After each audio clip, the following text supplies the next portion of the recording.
guys, welcome back. Today we're out at the range with one of my favorite rifles, which I say that about a lot of rifles, right? And it's the Delta HBAR. The Delta HBAR was a rifle that Colt produced in the late 80s up until 1994, and the assault weapons ban signed into law by Bill Clinton. But these rifles are somewhat rare and desirable today. And I'm going to go ahead and open up the case here for you. This is its original factory case, which is aluminum. And then on the inside, you'll find the rifle with two 20-round factory magazines. You'll have the Tasco scope, owner's manual, cleaning rods that would be stored in the A2 butt stock, cleaning brush, flag safety, original owner's manual, then the rifle with a cap on the muzzle.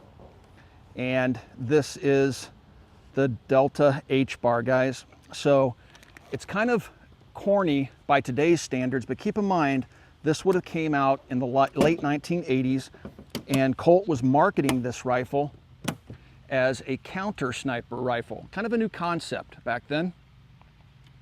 And it's shipped originally from the factory with this Tasco 3-to-9 variable power scope. It's mounted via an arms carry handle adapter, so it will actually fit on any standard AR-15 that has a carrying handle. And then it's held in place by a screw here in the bottom. Now the arms mount is a Weaver rail, and then you have Weaver scope rings that are integral to the armored scope itself. And this is a rubber armored scope to protect it from being bumped around and banged around. They originally had this cheek riser with the Colt logo on it, and you'll notice how it comes out and it's cut back here. That's so it can clear the charging handle when you run the charging handle on the gun. The rifle is configured with its standard A2 features. So it does have a standard A2 rear sight on it, and it is an HBAR, so that means that the rifle does have a heavy barrel, which you can see the contour of the barrel here when I remove the handguard.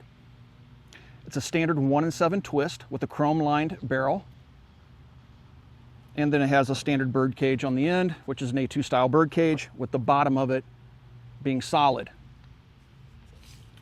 So these rifles were supposed to have been hand-selected by the engineers at Colt. They take them out and test fire them. They look for the most accurate rifles, and then they would convert them to the Delta HBAR configuration. It's important that you see the logo here on the pistol grip, because that signifies that it would originally shipped with the case and all the accessories that I just showed you guys.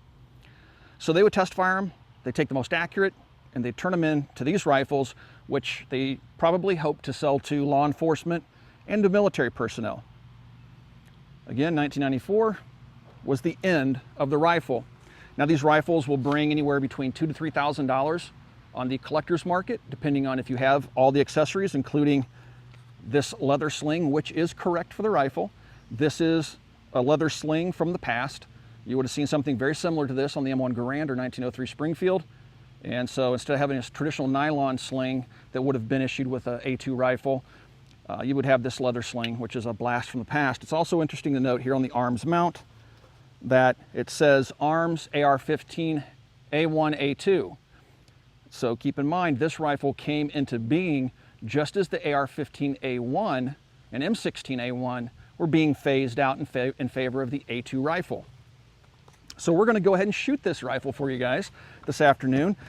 The rumor was that the rifles were zeroed from the factory, so you could presumably go right out and shoot. Well, I have shot this rifle before, and this rifle shot about 5 feet high, left and right was perfect. So we had to dial it down a little bit and actually bring it over about 2 inches to the left to get it zeroed at 100 yards. So what we're going to do is do some shooting with some Freedom munitions. This is just some 55 grain ball, and we're going to shoot some challenge steel targets downrange and give you guys an idea of how these rifles shot. So stick around, should be a fun video. There's several ways to find out if you have a real Delta HBAR. These are commonly faked rifles, and so there will be people out there that are unscrupulous that will try to build this rifle because the scopes were commercially available, these cheek risers were commercially available, and the pistol grips and stuff were also available as replacement parts. So people will try to build fake Delta HBARs. So one of the easiest ways to make sure that you're getting an authentic rifle, now I'd never buy one without its box, because then there's really no way to authenticate it without contacting Colt, but you can certainly do that. And Colt does have a history department, which will send you a letter for your rifle telling you exactly how it left the factory. So that's one way if you want to wait some time. The other way is just make sure that it has the original box, and that box matches the serial number on the rifle. any collector that would have purchased the rifle back in the day would have kept all those components together. So that's one way you can tell. The other way you can tell is to look in the buttstock. Now, I don't know if this is true for all of them, but here's the A2 cleaning compartment. If I reach up inside there, I can pull out this old, you can tell the paper's yellowed from age, and there are serial numbers in there left over from whatever, maybe from the factory, but those all match my serial number on the rifle. It was folded up, taped, and left in the buttstock. Now, I don't know if all rifles had that or not, but you want to go by the serial number of the gun and make sure that it comes with its case, sling, magazines, owner's manual, all that stuff. Then the gun will command the highest prices, which is between $2,000 to $3,000 depending on the condition. All right, so let's go ahead and load this baby up. It's just a standard AR-15, guys. We're using a Lancer magazine, and we have the 55 grain Freedom Munitions stuff. And we're gonna go ahead, stick the magazine in there, make it latch, charge the rifle, and we'll start off shooting the hostage taker in the face at 100 yards. Now, also, these rifles will come with lens covers, the rear one being yellow. I'm gonna take that off now, since I had forgotten. And I have the power set to 5 power. You can go up to 9 power and down as low as 3.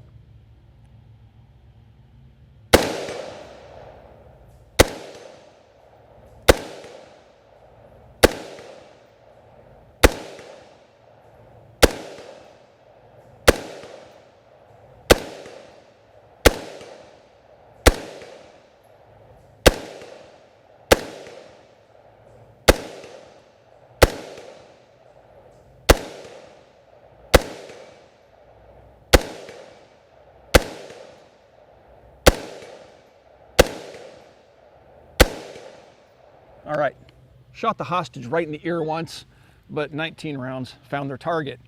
The gun is pretty much a standard HBAR in terms of how it feels and how it shoots.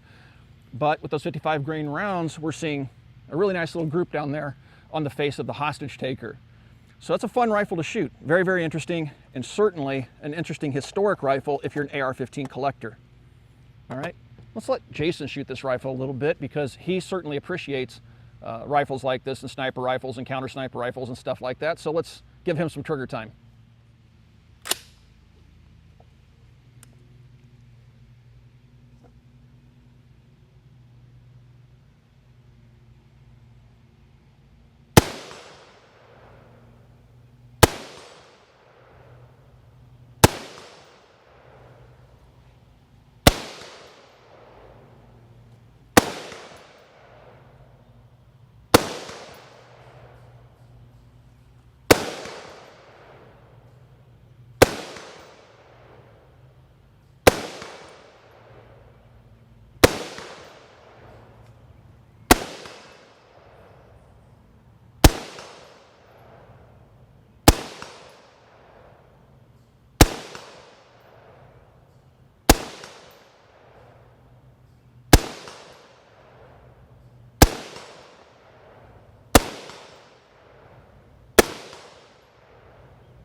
Wow, this rifle really is a pleasure to shoot. Very cool, Tim. The Tasco 3 to 9 power scope, which is a variable power scope, is kind of known today as being a junk brand or a really low quality budget brand of optic. But back in the 80s, it was actually a decent quality scope. At least people regarded them as decent quality scopes.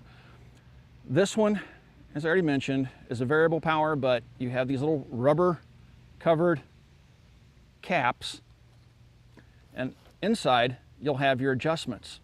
And this is elevation and for windage. They are click adjustable. When you screw the cap back on, it makes a little rubber seal, and the optic should be sealed from the elements anyway, but the rubber pulls up snug against the rubber housing of the scope and seals it from the elements even more. Here we have the adjustable magnification, so we have 3 power all the way up to 9 power. And on the ocular side, there is no adjustment, I don't think, there's no adjustment for for focus on the ocular side, and there's no parallax adjustment on the optic either. All right, so now we have some Federal 69 grain, and these are, it's a 223 Remington 69 grain Match King jacketed hollow point, and it is the gold line. And we're going to fire a couple of 5-shot groups. Now, we've not shot this stuff out of the AR. We brought some 77 grain and then the 69 grain. So I'm going to try the 69 first. And try a couple of groups here really quick. We have some targets down range, some little paste and shoots. Got 10 rounds loaded. I'm going to crank the power up to 9. My headset's dead. I think my batteries just died. And I don't have a rear rest or rear bag on this, and I can tell. All right, we'll shoot for the top left.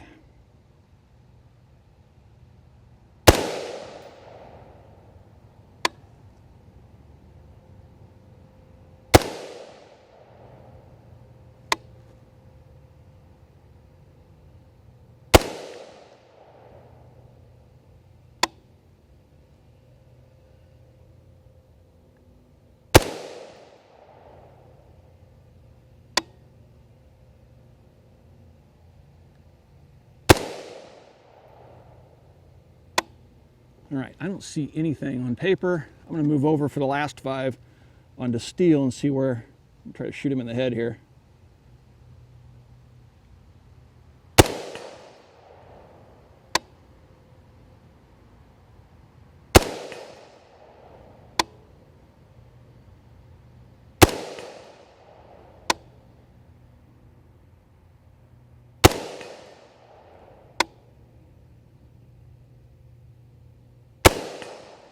Okay, well, it was on target on the steel.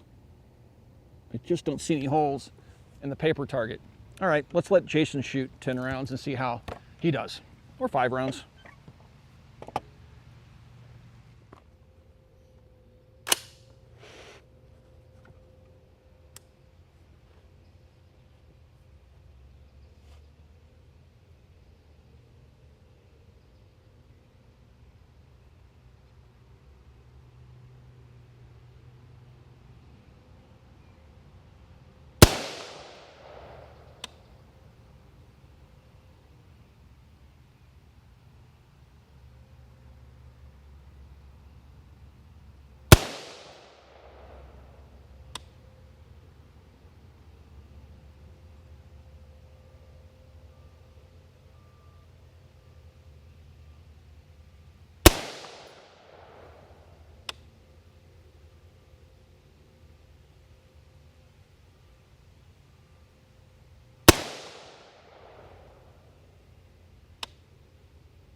With the 69 grain rounds, we weren't seeing great accuracy by any means. I'm going to go back to the 55 grain Freedom stuff and see how it shoots.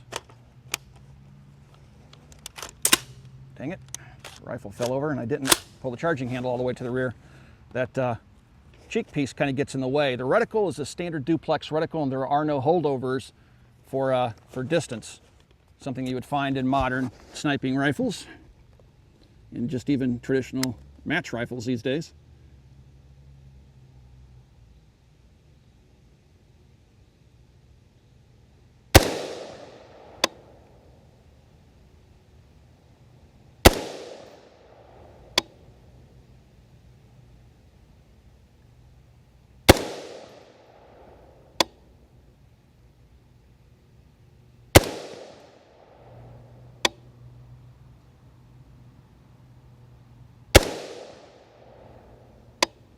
That was 5, and let's shoot the hostage taker. All right, I had 8 rounds in the magazine, finishing up an old box of Freedom. It's fun shooting it. I just don't think the accuracy is there, at least not for us. Now, this rifle hasn't been broken in, it hasn't been shot very much at all. As far as I know, it's not had more than a couple hundred rounds put through it in its lifetime. still fun to shoot. Let's go ahead and try some of the 77 grain Federal Gold Medal match. I'll put 5 rounds in. See if the 1 in 7, I'm screwing this up horribly. See if the 1 in 7 twist likes the heavier bullet. All right, throw some ears on here. You only make that mistake once. Sorry guys, I'm not wearing eye protection because it's just so humid out here today. It just fogs up immediately as soon as I put the eye pro on. I do have it though, just in case I need it. Don't do as I do, do as I say, wear eye pro. All right.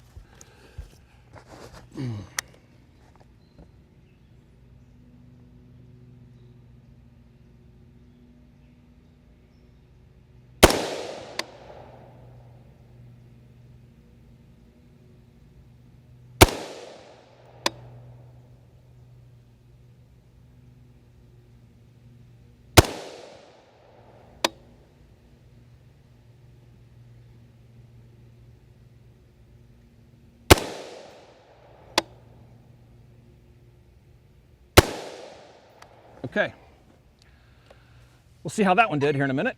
Jason, you're up.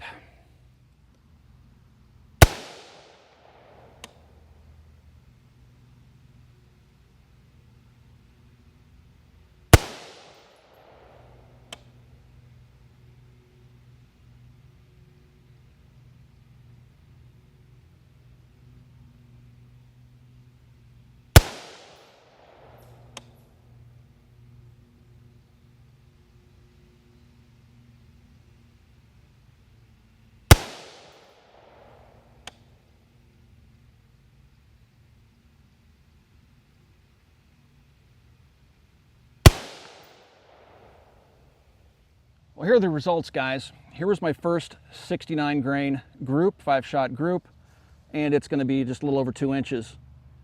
1 shot here, 1 shot there, and the rest in between. Jason fired a 5-shot group with the 69 grain stuff. His was a little bit tighter, and it was pretty much centered right about there. I'd say the center of my group was right about here. Then we did a 55. I shot this. This is a 55 grain Freedom Munitions group, and again, just a little under 2 inches, I would imagine. Right there, pretty good group for 55 grain ball. Then this is when I switched to the 77 grain. Now that's 1 inch or better. That's a really nice group. And again, just a little bit left. The Freedom is a little bit right, and the Gold Medal is just a little bit left.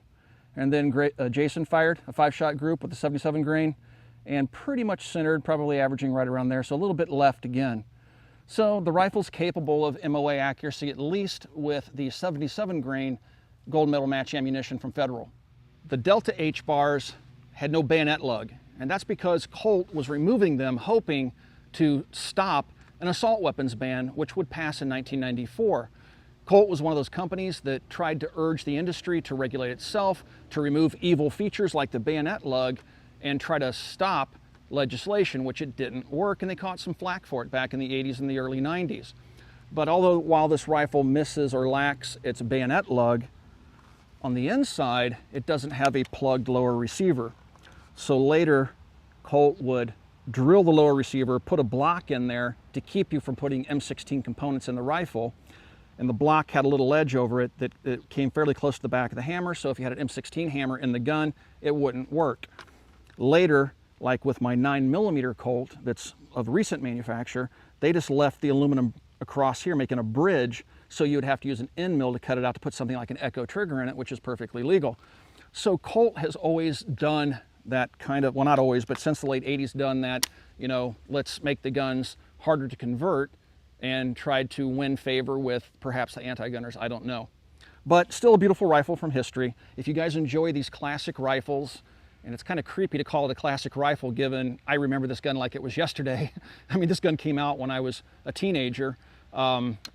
Yeah, wow, that means I'm a classic myself. So if you enjoy these old classic rifles brought to you by a classic old guy like me, comment down below, let us know. We do read your comments and take them to heart. And if you enjoy these old rifle videos, God, that's so weird to say. If you enjoy these rifle videos, these old firearms videos, let us know. We really like bringing them to you. I kind of like this stuff better than the new stuff, to be honest with you. This is more my speed. I like the older guns going all the way back to World War I. If you'd like to support us here at the Military Arms Channel, a great way to do that is to swing by and check out Patreon. There is a link down below. Follow that link, check out the incentives, and consider becoming a Patreon supporter of us here at the Military Arms Channel. Also, if you'd like to pick up a shirt from Forged in Freedom at the Mac collection. You can pick one of these shirts up, and that directly supports us here at the Military Arms channel as well. And finally, if you would like to, please swing by and check out Copper Custom. We can't link to it because YouTube would kick me off YouTube. But go to coppercustom.com. That's our online store, and it's another way to support us. Guys, thanks for watching for 10 years. Adding 10 years to my 40 to 50. Wow, man, I am getting to be a classic really fast. Anyway, thank you for 10 years of watching the Military Arms channel. We'll talk to you guys soon.